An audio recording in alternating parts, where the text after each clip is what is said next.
channel. Jadi hari ini aku mau bahas mengenai sedikit cerita tentang Jepang ya. Banyak yang dari kita. Jadi apa yang keluar di benak kalian ketika mendengar pertama kali kata Jepang? Kalau aku sih memang dari dulu suka budayanya, suka musiknya, suka dramanya, suka banyak sih tentang Jepang. Jadi pada vlog kali ini aku mau bahas mengenai beberapa anime yang ternyata itu dibuat berdasarkan dari kisah nyata atau dari hantu-hantu mitologi Jepang. Nah, langsung saja aku mau bahas yang pertama itu kita ada si. Oke, jadi hantu yang pertama adalah Ghost Stories yang menceritakan tentang Kuchisake Onna atau wanita bermulut sobek. Dalam urban legend Jepang, ia berwujud wanita yang menutupi mulutnya dengan masker operasi dan sering muncul di jalan-jalan sepi. Ia akan sering bertanya pada orang apakah dia cantik. Apabila orang tersebut takut atau tidak mau, merasa takut, maka orang tersebut akan dibunuh. Bahkan pada tahun 1970 di Jepang itu para guru memerintahkan siswanya untuk pulang secara berkelompok agar merasa pulangnya agar lebih aman. Ngeri juga sih ini Mbak Kuchisake Onna ini, agak barbar sih ya, minta dia pengakuan dia cantik tapi kalau dia bilang, ada yang bilang dia jelek, dia dibunuh. Ada beberapa urban legend yang cerita bahwa si Kuchisake Onna ini adalah korban dari salah operasi gitu sih guys. Jadi mulutnya itu disobek ketika operasi. Dan akhirnya dia dihina oleh beberapa orang di Jepang yang kemudian dia dibunuh atau bunuh diri. Aku sih masih kurang tahu.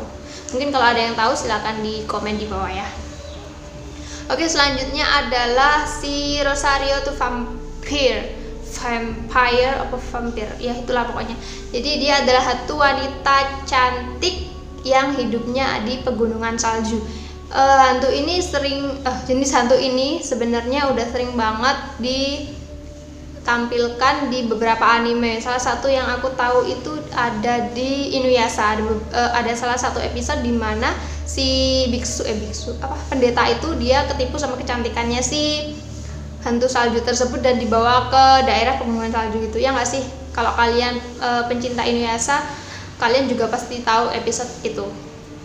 Nah, diceritakan bahwa si hantu wanita salju yang cantik tersebut atau disebut Yuki Onna muncul saat malam salju yang dicirikan sebagai bertubuh tinggi dengan rambut hitam dan bibir pucat. Kulitnya yang pucat cenderung transparan membuatnya tampak berbaur dengan salju. Kemudian ada juga beberapa cerita Jepang yang menggambarkan si Yuki Onna ini memakai pakaian kimono putih. Bahkan ada juga yang telanjang dan hanya wajah dan rambutnya aja yang nampak. Berubah menjadi kabut ketika dia merasa terancam. Ternyata hantu juga bisa merasa terancam ya guys. Mungkin karena kalau ada segerombolan orang yang melintasi tersebut gitu, dia akan menghilang.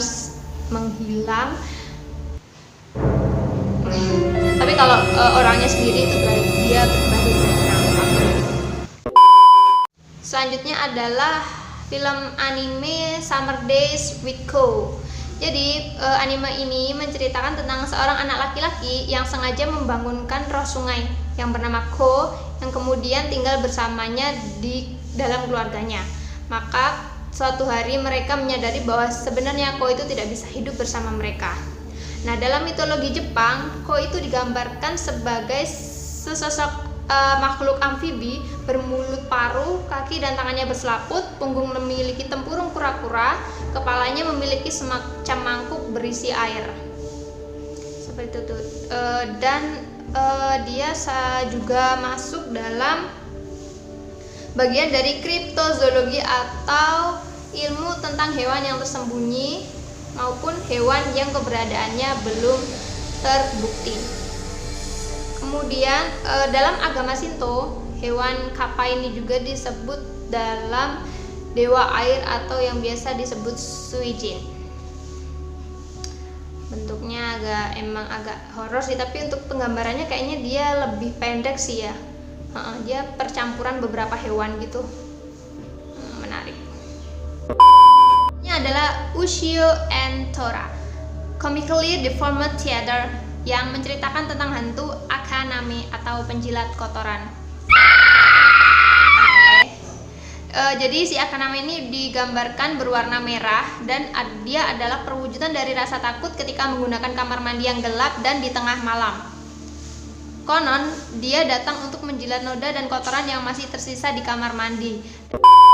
And see you on my next video. Bye bye.